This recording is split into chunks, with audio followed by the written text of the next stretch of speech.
Does folk music and its subcultures have a place in the postmodern world? The purpose of this dialectical, does folk music and its subcultures have a place in the modern world, is to examine the subcultures within folk music, its aesthetic to society, and its ability to survive in a postmodern world. When we hear the term folk music, we will think of acoustic instruments and a hippie singer-songwriter wearing a turtleneck in a cafe in 1960s New York. But folk music is the continuation of regional stories in the form of music that give lower class or common subcultures their individual identities. If subcultures are the strands that make up a dominant culture, are the subcultures of folk music diverse enough to even call folk music a dominant culture? And do these subcultures have enough social value to survive the postmodern world? Folk is derived from the German word Volk, which was used to describe the folklore of the common people. For every American banjo player teaching a song to their child that incorporates their regional folklore, you might find a sitar player in India suddenly compelled to do the same. These songs are not performed for personal success. They are performed for the purpose of cultural survival. Go back in your own cultural history and you'll probably find a folk song online that relates to your own family past.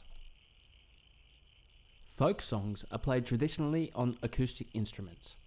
Each culture from around the world have developed their own unique acoustic instruments over time, used to perform folk songs. And the unique sounds and timbres of these instruments, along with different languages, help us to define the subcultures within folk music. These songs that often sing about hardships. Folk songs represent the survival of your people and your culture. So is folk music a genre that simply describes the performance of any traditional song on traditional instruments from any subculture from any period around the world? Or is it just Bob Dylan in his acoustic phase? Though often taken and commercialised, the nature of folk music is that the more authentic and traditional the performance, the more likely it is to be considered folk music. Folk music has always had the ability to not be categorised as mainstream, even though it exists within almost every culture. It doesn't want to be categorised as mainstream. Mainstream is often considered inauthentic. Folk music is almost mainstream without even being popular. It's global and woven into the fabric of human history. In the last 100 years, industries commercialise ideas often stolen from a person or their culture.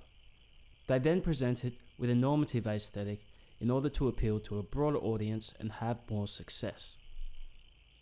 This practice gave birth to the term cultural borrowing. For this reason alone, shouldn't we place more value on the culture and the traditions we are born into? To have your identity stolen and projected as something it's not surely makes you question who you are and the value of your own culture. For instance, Mumford & Sons are not a folk band.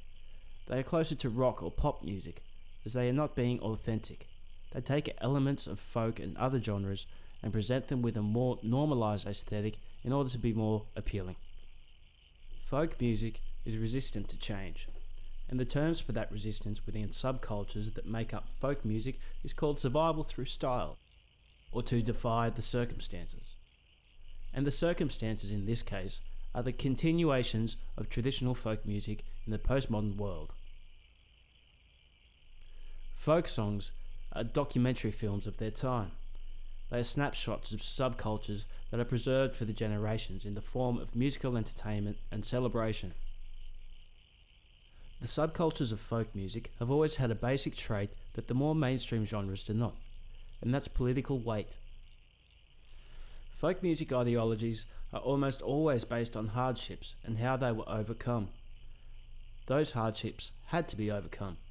How else would these songs exist?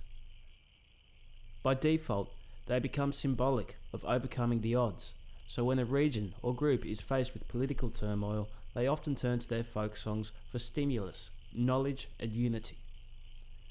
Folk songs can be powerful and in some cases feared.